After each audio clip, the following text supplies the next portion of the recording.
해외 토픽을 보면 아니 세상에 이런 일이 하게 되는 깜짝 놀랄 만한 기사들을 가끔 이제 보게 됩니다. 작년 11월에는 미국 레이니어산 국립공원에서 길을 잃은 한 남성이 의식을 잃은 채로 구조대에 실려옵니다. 그런데 이제 응급실에 도착했을 때는 그만 심장이 멎어버려요. 죽은 거죠. 근데 그래도 병원에서는 심폐소생술도 하고 에크모 치료까지 하고 그랬어요. 그러니까 무려 45분 동안이나 심장이 멈춰 있었는데 심장이 다시 뛰기 시작했고요. 그리고 이틀 뒤에는 의식도 되찾고 걸어 다닐 정도로 그렇게 건강이 회복이 됩니다. 원래는 심장이 그렇게 오랫동안 정지되면요 뇌손상이 온다 그래요. 그래서 설사 심장이 다시 뛰더라도 생존이 불가능해지는데, 그런데 이 경우에는 정말 특별한 경우라고 하더라고요. 그래서 해외 토픽에 이제 올라온 거예요. 그런가 하면 또 예전에는 어떤 일이 있었냐면 78세 된 미국 남성이 미시시피주 홈스 카운티 검시소에서 더 이상 맥박이 뛰지 않는다고 사망 선고를 받습니다. 그래서 장례가 진행이 되는 거예요. 그 다음 날 이제 장의사 측에서 염습을 이제 준비를 하는데, 그런데 시신의 다리가 움직이는 거예요. 깜짝 놀라서 확인해 보니까 이 할아버지가 다시 살아난 겁니다. 그러니까 이제 슬픔에 빠져 있었던 유족들이요 할렐루야 하면서 하나님께서 우리에게 기적을 선물로 주셨다고 기뻐하면서 감사했다는 기사를 본 적이 있습니다. 그리고 나중에 한 번 더 기사를 봤는데 2주를 더 사시다가 그 할아버지가 다시 이제 심장 질환으로 숙환으로 별세를 하셨다는 거예요. 그래서 이제 가족들은 2번 장례식을 치르게 된 거죠. 근데 그래도 하는 말이 뭐냐면, 그래도 우리에겐 2주간이 기적이었고 매일 매 순간을 기쁨으로 즐길 수 있었습니다 라고 인터뷰하던 기사를 제가 본 적이 있습니다. 그러나 안타깝게도 이런 해외 토픽감의 일들은 우리 주변에서는 거의 일어나지 않고요, 우리 대부분은 사랑하는 사람들을 정말로 속절없이 떠나보내야만 하는 안타까운 일들을 경험하게 됩니다. 어떤 사람은 이른 나이에 부모님을 떠나보내기도 하고, 어떤 사람은 사랑하는 배우자를 먼저 보내기도 합니다. 또 어떤 사람은 피를 나눈 형제와도 같은 친구를 떠나보내기도 해요. 그럴 때마다 우리는 얼마나 마음이 쓰리고 아픈지 몰라요. 때로는 하나님께 밤을 새워가면서 살려달라고 기도도 했지만요, 그런데도 하나님께서 그냥 데리고 가셨을 때의 그 상실감, 그 거절감이라고 하는 것은 사실 이루 말할 수 없을 때가 참 많아요. 오늘 마르다와 마리아가 겪는 내적 고통이 바로 그러한 것들이었습니다. 오라비인 나사로가 죽은 그 슬픔과 눈물과 애통함이 그들의 마음 가운데 가득해요. 그뿐만 아니라 예수님이 여기 계셨더라면 이런 일이 일어나지 않았을 텐데 하는 일종의 원망과 아쉬움의 회한이 그들 마음속 깊이 자리 잡고 있는 거예요. 그래서 마르다가 오늘 예수님을 만나자마자 붙잡고 하는 말이 뭐예요? 27절 보니까 주께서 여기 계셨더라면 내 오라버니가 죽지 아니하였겠나이다. 예수님을 뵙자마자 마음속에 가득했던 그 생각이 터져 나온 거예요. 주님이 여기 계셨으면 오라버니가 죽지 않았을 텐데요. 마리아도 마찬가지예요. 32절 말씀, 자 같이 한번 읽어봅시다. 시작. 마리아가 예수 계신 곳에 가서 배웠고 엎드려 이르되 주께서 여기 계셨더라면 내 오라버니가 죽지 아니하였겠나이다 하더라. 그리고 마리아가요 펑펑 울어요. 펑펑 울어요. 얼마나 속상했으면. 이해가 됩니다. 어떤 분들은 믿음이 있으면 슬픔도 없고 눈물도 없는 것처럼 이야기하기도 하시는데요, 아니요 꼭 그렇지만은 않은 것 같아요. 떠나보낸 그 슬픔도 슬픔인 것이고요, 다른 한편 기대가 큰 만큼 그 상실감, 거절감, 상처가 큰 것은 어떻게 보면 당연한 일이에요. 여러분 기대가 없으면요, 믿음이 없었으면요, 거절감, 상처 그런 거 없어요. 뭐 있을 게 뭐 있어요. 애시당초 기대도 안 했는데요. 그러나 그만큼 상처가 크다는 건요, 이게 뭐예요? 그만큼 믿었다는 거예요. 믿었다는 거예요. 제가 그래서 그거 괜찮은 거야라고 말씀을 드리는 건 아니고, 그러나 그 상한 마음을 충분히 우리는 이해할 만하다라고 하는 것이에요. 그러고 보면 우리 주님께서도 마르다와 마리아가 이렇게 말했다고 해서 예수님 보자마자 이런 말 한다고 해서 뭐라고 하시지 않는 걸 봐요. 뭐 네가 믿음이 없었느니 그런 모습 올바르지 못하더니 뭐 그런 말 하지 않고요. 오히려 마리아가 울면서 이야기할 때 35절 보니까 예수님께서도 눈물을 흘리시더라. 그래, 눈물을 흘리시더라. 주님의 눈물이 담고 있는 의미가 여러 가지가 있겠지만 분명 그 중에 하나는 이들이 가진 그 아픔의 눈물, 그 상실감과 상처를 주님이 깊이 헤아리신다 아니겠어요? 헤아리신다. 예수님 조금 있다가 분명히 나사로 다시 살려주실 건데, 근데도 이 마리아의 눈물과 유대인들의 눈물을 보면서 함께 울어주시더라. 울어주시더라. 이분이 우리 예수님이에요. 성경은 그래서 히브리서 4장 15절에 이렇게 말씀합니다. 우리에게 있는 대제사장은 우리의 연약함을 동정하지 못하실 리가 아니요 모든 일에 우리와 똑같이 시험을 받으시니로되 죄는 없으시니라. 예수님은 우리를 동정하시는 분이다. 예수님은 공감하시는 분이다라는 거예요. 상한 갈대를 꺾지 않으시고 꺼져가는 심지를 끄지 아니하시는 주님이시다라고 하는 것이죠. 바로 이분이 우리의 주님, 우리의 구세주이심을 여러분 믿으시기 바랍니다. 그러면 이제 이 두 자매가 묻는 물음에 답을 해야 될 차례예요. 예수님이 여기 계셨더라면 나사로가 죽지 않았을 텐데 그랬잖아요. 문상하러 온 유대인들도요, 예수님의 눈물을 보면서 감동을 받아요. 그러나 어떤 유대인들은 뭐라고 말해요? 37절에 맹인의 눈을 뜨게 한 이 사람이 그 사람은 죽지 않게 할 수 없더냐 하지요. 우리 마음속에도 자리 잡고 있는 의문도 뭐예요? 왜 주님께서 그렇게 일찍 가도록 내버려 두셨느냐 하는 거죠. 물론 뭐 나사로 경우야 우리가 결말을 이미 알고 있으니까 의문을 품을 이유가 없지만 우리 자신의 삶, 우리 주변 사람들의 모습을 보면서 한편 그러한 마음을 품는 것이 다소간 있단 말이에요. 자, 그러면 나사로의 경우를 한번 가봅시다. 지난주에도 말씀드렸다시피 예수님께서 하룻길 거리 떨어진 곳에 계신 것이 맞다면 나사로의 소식을 들었을 때는 이미 나사로는 죽은 이유라 제가 이렇게 말씀을 드렸어요. 그래서인지 오늘 마르다와 마리아가요 뭐라고 지금 이야기하냐면 주님 말씀만으로 고쳐주실 수 있었으면서 그날 소식 들으셨을 때 왜 안 그러셨어요? 이렇게 말하는 게 아니고 여기 계셨더라면 왜 빨리 안 오셨어요? 이게 아니에요. 그러나 어떤 마음이 이 두 자매 가운데 있냐면 아니 예수님 하나님의 아들이신데 다 아셨을 텐데 왜 나사로가 이렇게 일찍 가도록 내버려 두셨다는 거예요. 다 알고 계시니까 예수님 그렇게 멀리 가시지 않아도 됐잖아요. 어쩌면 우리 동네에 그냥 머물러 계셨을 수도 있잖아요. 근데 왜 그리 멀리 가셨어요? 왜 멀리 가셨어요? 혹은 예수님이 이미 다 알고 계셨을 텐데 나사로에게 사람을 보내기 전에 주님이 먼저 사람을 보내셔서 나사로야 일어나라 하셨을 수도 있겠잖아요.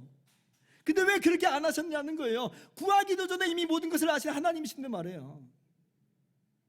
이것이 우리 인생 속에 실제로 만나는 참 어려운 질문입니다. 우리도 이 문제 때문에 힘들 때가 참 많단 말이에요. 그런데 성경을 잠잠히 들여다보면 하나님께서는요 분명히 일하시는 분이에요. 그러나 대부분 하나님의 하시는 그 큰 일을 우리에게는 숨기시면서 일하시는 분임을 우리는 성경을 통해서 발견하게 됩니다.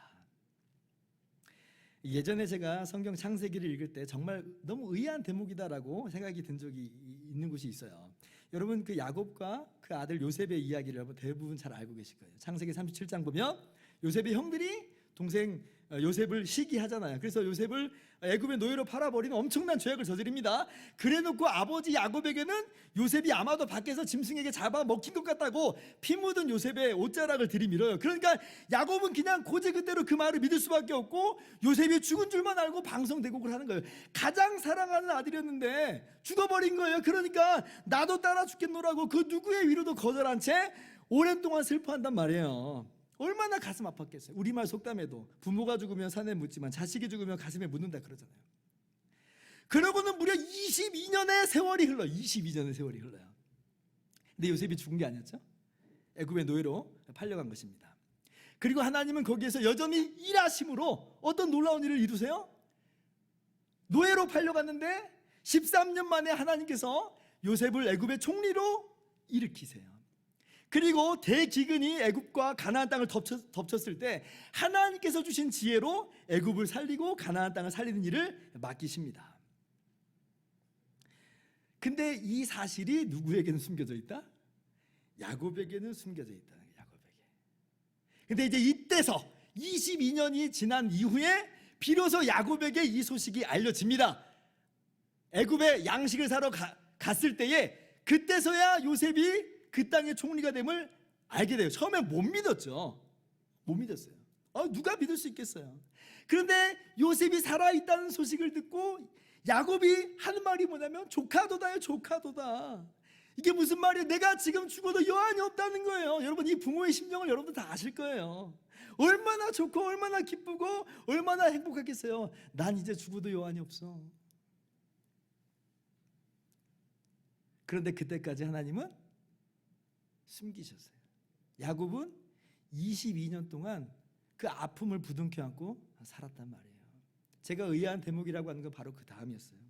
46장 3절을 보면 하나님께서 환상 중에 야곱에게 이렇게 말씀하세요. 애굽으로 내려가기를 두려워하지 말라. 내가 너와 함께 애굽으로 내려가겠고 반드시 너를 인도하여 다시 올라올 것이며 요셉이 그의 손으로 내 눈을 감기리라. 하나님께서요, 야곱의 생존을 알려주시는 거예요. 아직 만나질 않았습니다. 그런데 요셉이 살아있다. 그리고 그 손으로 너의 눈을 감겨줄 것이다. 그리고 먼 장래일까지도 미리 말씀해 주세요. 내가 너를 인도하여 그 땅에서 다시 올라오게 할 것이다. 이 일은 무려 400년 후에 하나님께서 모세를 통해서 이스라엘 백성을 애굽 땅에서 건져내시는 것으로 그대로 성취가 돼요. 그런데 그럼에도 불구하고 22년 동안이나 침묵하시더라, 하나님께서는. 야곱은 요셉이 죽은 줄만 알고 그렇게 슬퍼했던 시간들이었어요. 근데 하나님 아무 말씀을 안 하셨어요. 얼마나 야곱의 마음이 아팠는데요. 다 아시는 하나님이 왜 말씀 안 하셨을까?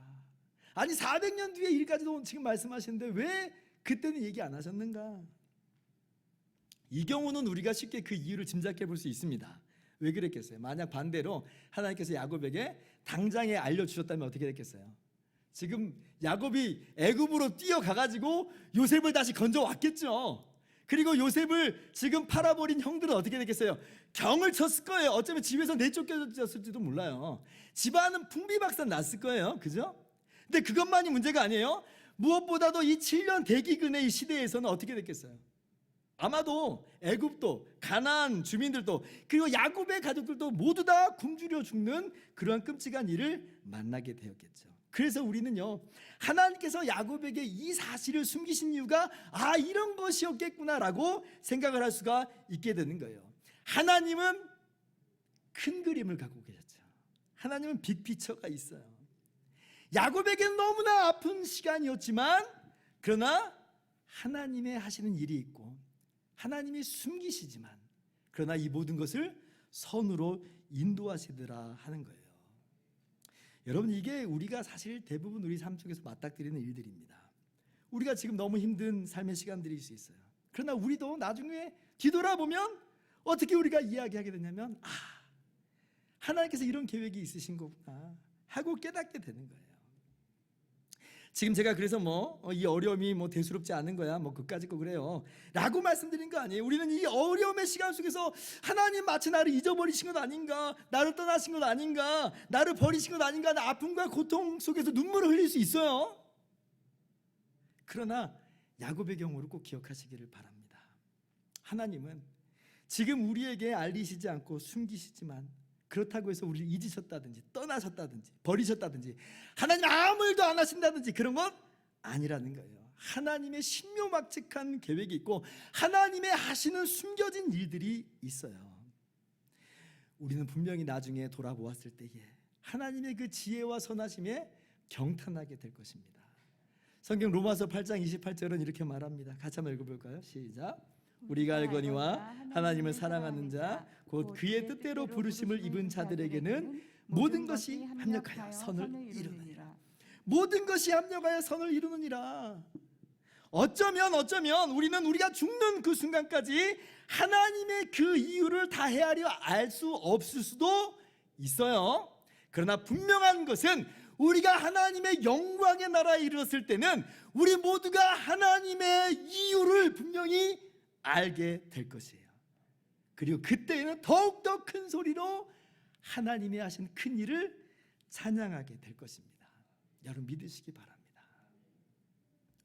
자, 그렇다면 오늘 주님께서 마르다와 마리아에게 숨기셨던 하나님의 일, 하나님의 이유는 과연 무엇인가요? 23절 말씀이에요.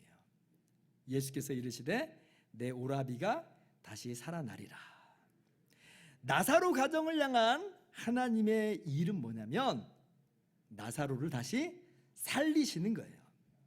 여러분, 이건 사실 누구도 상상하지 못했던 일입니다. 마르다도 상상을 못했던 일이에요. 22절에 마르다가 그렇게 기대하고 고백하는 건 뭐냐면요, 지금 나사로를 다시 살리실 것을 기대하고 하는 말은 아니에요. 아마도 마르다는요, 우리가 당한 이 아픔을 등이 덮어주실 하나님의 위로와 평안을 기대하고 지금 하는 말일 수도 있고, 어쩌면 나사로의 죽음 이후에 다가올 수 있는 현실적인 어려움들, 생활의 문제들을 해결해 주시고 도와주시는 그런 주님의 역사를 기대하는 수준일 거예요. 왜 그렇게 말씀드리냐면, 예수님이 나사로를 다시 살리실 거라고 말하니까 24절에 마르다가 뭐라고 말해요? 마지막 날 부활의 때 다시 살 것을 믿습니다, 이렇게 말해요. 지금 산다고는 꿈에도 생각하지 못하고 있는 거예요. 39절에 그래서 무덤에서 돌을 옮겨 놓으라 하니까 그때는 또 뭐라고 말해요? 주여 죽은 지 나흘이나 됐으므로 벌써 냄새가 나나이다. 무슨 해외 토픽처럼 죽은 지 얼마 되지 않는 그런 상태가 아닌 거예요. 물론 예수님께서 전에도 야이로의 딸을 죽은 그 딸을 살리신 일이 있었지만 그때도 죽은 지 얼마 되지 않은 거였잖아요. 근데 지금은 4일이나 지났고 썩는 냄새가 진동을 하는데 어떻게 살아날 수 있겠느냐? 마르다조차도 나사로가 지금 살아날 것을 기대하거나 예측할 수 있는 일은 전혀 아니었다는 거예요. 그러나 예수님께서는 이렇게 그 누구도 꿈꾸거나 기대할 수 없는 엄청난 일을 이루시겠다라고 말씀하세요. 그리고 바로 이 일을 통해서 마르다와 마리아에게, 그리고 초대교회 성도들에게, 나가서 우리 모두에게 가르쳐 주시는 주님의 위대한 진리가 있는데, 그게 뭐냐면 25절과 26절 말씀입니다. 예수께서 이르시되 나는 부활이요 생명이니, 같이 읽을까요? 나를 믿는 자는 죽어도 살겠고 무릇 살아서 나를 믿는 자는 영원히 죽지 아니하리니 이것을 내가 믿느냐? 바로 이 중요한 진리를 우리에게 가르치시고자 하는 것이 바로 우리 주님의 이유였다는 거예요. 왜 여기 계시지 않았느냐라고 할 때에 바로 이 진리를 우리들에게 가르쳐 주시기 위해서, 그래서 나사로의 죽음을 사용하신 것이고, 그리고 나사로를 다시 살리신 것으로 이 말씀이 참임을 우리에게 확인시켜 주시는 겁니다. 오늘 이 말씀은 너무나 중요하기 때문에 좀 더 꼼꼼히 살펴볼 필요가 있어요. 24절에 마르다가 마지막 날 부활 때에는 다시 살아날 줄을 내가 아나이다 그랬어요. 그런데 사실 여러분, 이 말은요, 우리 기독교인들만의 특유한 신앙 고백은 아닙니다. 당시의 유대 바리새인들도 모두 다 고백하고 믿는 바예요. 당시에 사두개인만 부활을 안 믿었고요, 바리새인들의 성경의 교훈을 따라서 부활을 모두 다 확실하게 믿는 사람들이었어요. 따라서 오늘 주님께서 하신 말씀 뭐냐면, 그 정도만의 믿음만으로는 충분하지 않다는 겁니다. 그것만으로는 전부가 아니라는 거예요. 더욱 중요한 내용이 있다는 거예요. 그게 뭐냐면, 당시의 유대인들이 믿어왔던 그 부활 생명이 지금 누구에 의해서 이루어지고 누구 안에서 얻어지는 것이라 선포하는 거예요? 오직 예수 그리스도 안에서만 얻어지는 것이다. 예수님께서 이루시는 일이다라고 말씀하여 주시는 거예요. 결코 막연히 그날이 오면 부활이 저절로 이루어지는 것 아니고, 그저 착한 일 많이 하고 선한 마음 품으면 얻게 되는 것, 그런 것 결코 아니고, 오직 예수 그리스도 안에서만 주님의 십자가를 통하여 예수님이 다시 살리시는 것으로 이루어진다는 거예요. 뒤집어 말씀드린다면 예수님 없이는 결코 생명의 부활, 영광의 부활 생명은 없어요. 없어요. 이것이 바로 나는 부활이요 생명이라고 말씀하신 주님의 말씀의 의미입니다. 이걸 우리에게 가르쳐 주시고자 하는 거예요. 물론 성경 말씀대로 모든 육체가 마지막 날에 다시 일어날 것입니다. 그러나 그 다시 일어난 사람들이요 예수님 안에서 일어나는 게 아니라면요 그건 아무런 의미가 없어요. 왜냐하면 그렇게 일어난 사람들이 도리어 영원한 불못에 던져지게 되는 것이라 성경이 교훈하고 있어요. 그래서 그것을 사망의 부활이라고 말해요. 사망의 부활. 예수님께서 이미 말씀하셨죠. 요한복음 5장 29절 선한 일을 행한 자는 생명의 부활로 악한 일을 행한 자는 심판의 부활로 나오리라.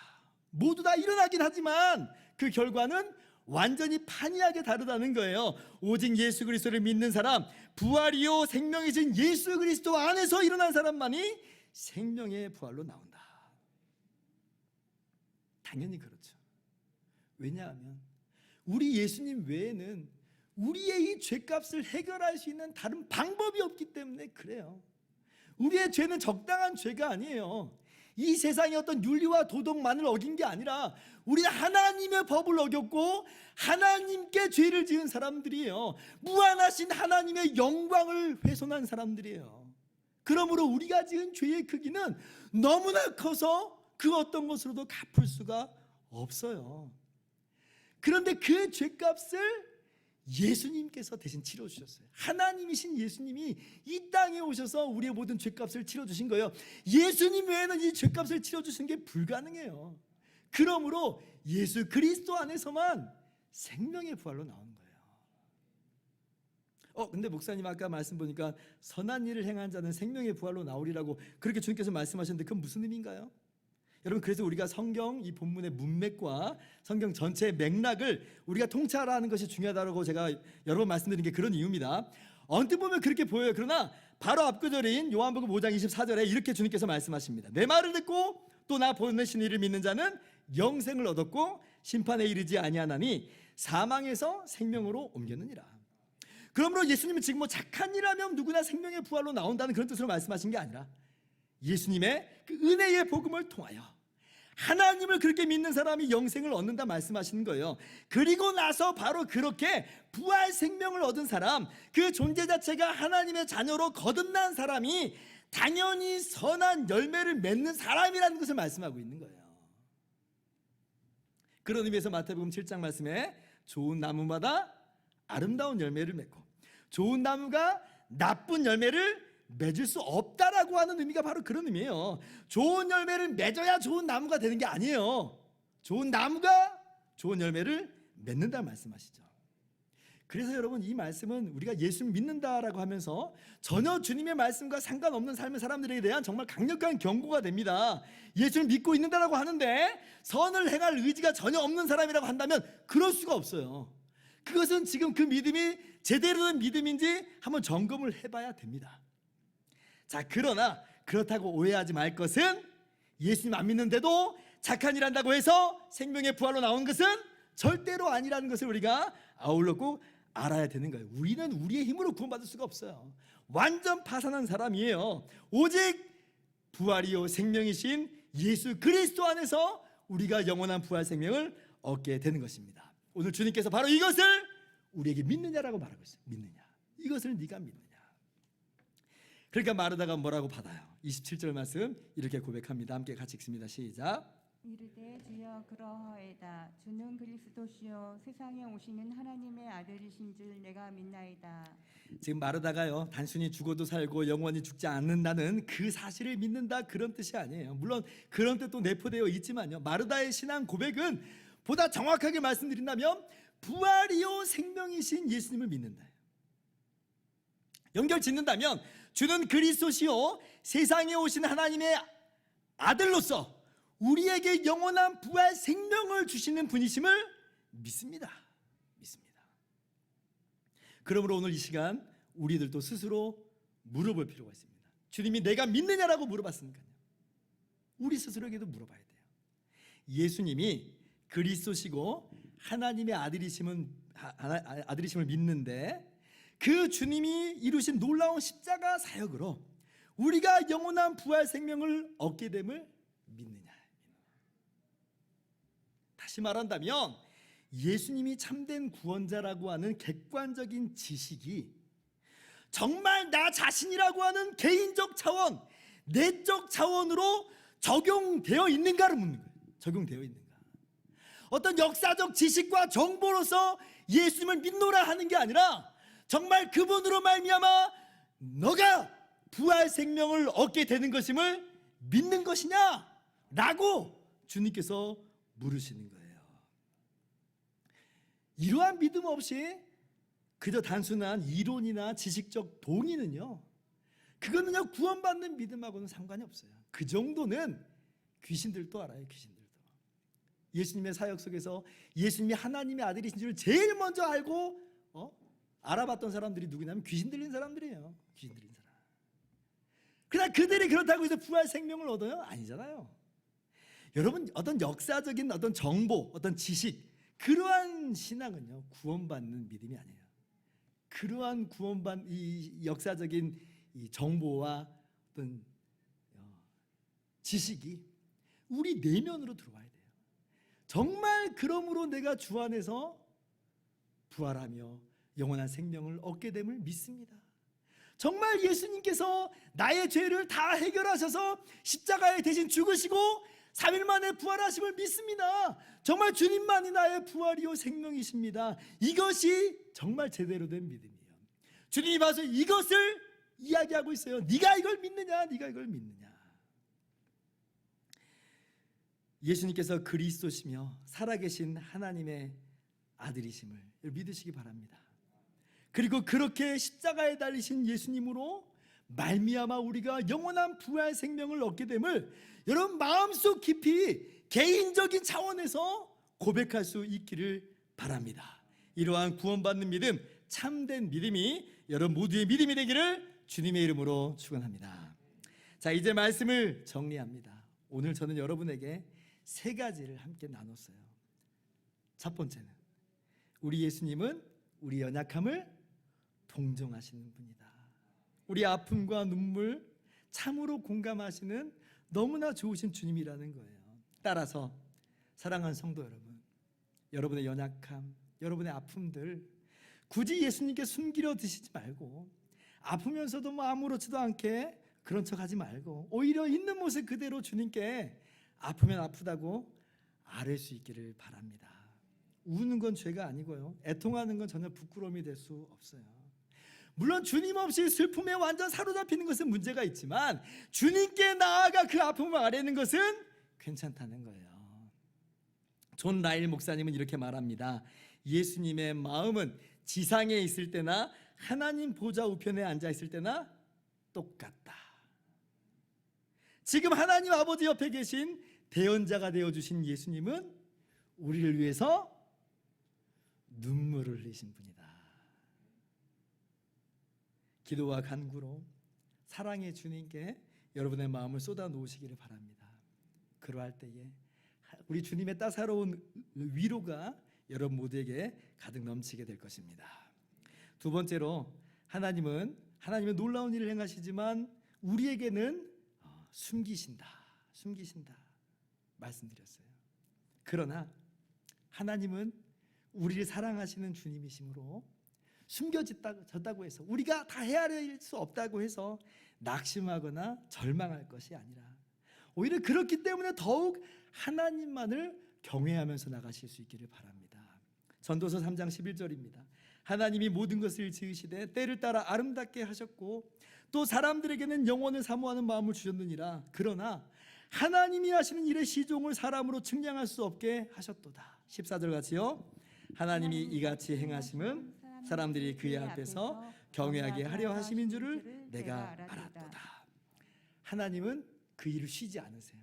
하나님 놀라운 계획이 있으시고 놀라운 일을 이루고 계세요. 우리가 이 땅에서 최선의 수고를 다 할 것이지만 그보다 더 궁극적으로 더 깊게 하나님의 하시는 그 놀라운 일이 있음을 믿고 그저 경외함으로 나아갈 수 있는 믿음의 사람들이 되기를 주님의 이름으로 축원합니다. 세 번째, 마지막으로 예수님만이 부활이요 생명이 되신다. 주님만이 우리에게 참된 부활과 생명을 가져다 주신다 말씀을 드렸어요. 그러므로 오직 예수 안에서만, 오직 예수를 믿는 자가 죽어도 살게 됨을, 그리고 영원히 죽지 않음을 여러분 믿으시기를 바랍니다. 믿으세요. 이 믿음 안에 거하세요. 누구를 위하여 종을 울리나라고 하는 이 문장 많이 들어보셨죠? 해밍웨이의 소설 제목으로 널리 알려져 있어요. 그런데 사실은 그보다 훨씬 더 앞선 시대 사람인 존 던이라고 하는 이 영국 성공의 목사님의 글에서 해밍웨이가 인용한 것입니다. 17세기에 영국 런던에 패스트가 대유행했을 때요, 3분의 1의 사람이 죽어나갔고 3분의 1의 사람이 패스트를 피해서 다른 지역으로 이주를 합니다. 그런데 이제 존 던 목사님은 이 전염병을 피하지 않고 교회를 지키면서 교우들에게 매일같이 위로의 말씀을 전했던 사람이에요. 근데 그러던 어느 날 존 던에게도 패스트의 징표인 단점이 생깁니다. 죽음의 문제가 이제 다른 사람의 문제가 아니라 바로 자기 자신의 문제가 되어버린 거예요. 그러니까 막 원망이 터져 나와요. 하나님, 이 상황 속에서 어떻게 저를 이렇게 쓰러뜨리실 수 있습니까?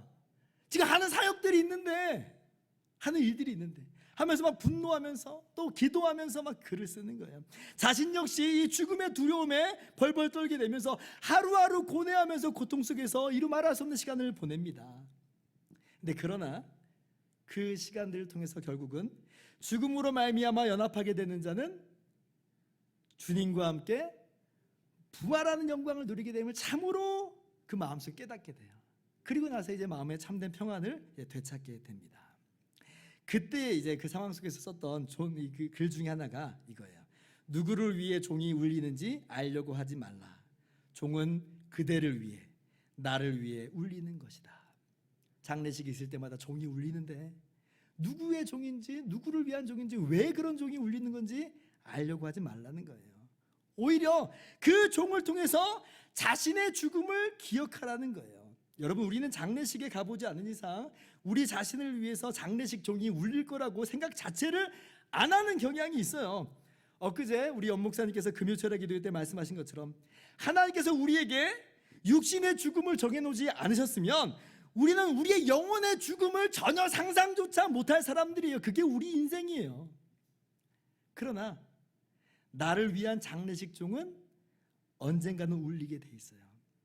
우리 주변에서 간혹 있게 되는 장례식의 시간 속에서 우리는 반드시 이 사실을 깨달아야 돼요. 우리는 저절로 영원한 생명을 얻게 되고 영원한 생명을 살게 되는 그런 존재가 아니에요. 우리는 그래서 그 종소리들 속에서 우리 영혼의 존재, 우리 육신의 존재까지 깨달을 수 있어야 됩니다. 그런 의미에서 장례식 종은 하나님이 우리에게 들려주시는 영혼의 종소리예요. 누구를 위하여 종을 울리는가? 나를 위해서 울리는 것이다. 그리고 여러분, 그 종소리들 속에서 오늘 주님께서는 청아한 목소리로 우리에게 말씀하시는 거예요. 나는 부활이요 생명이다. 얼마나 복된 말씀인지 몰라요. 그 슬픈 장례식의 종이 우리에게는 부활의 기쁜 나팔 소리로 변화돼 버린 거예요. 주께서 호령과 천사장의 소리와 하나님의 나팔 소리로 진이 하늘로부터 강림하시리니 그리스도 안에서 죽은 자가 먼저 일어나게 될 것이다. 부활의 생명으로 일어나게 될 것이다. 여러분, 예수님을 나의 주와 구주로 믿는 사람이 바로 이러한 영원한 부활 생명을 얻게 됨을 여러분 믿으시기 바랍니다. 우리 예수의 교회 교우들은 모두 다 예수님을 정말 나의 주와 구주로 믿음으로 말미암아 이 믿음 안에 거함으로 말미암아 주님께서 주시는 이 놀라운 부활 생명을 누리게 되시기를 주님의 이름으로 축원합니다. 기도하겠습니다.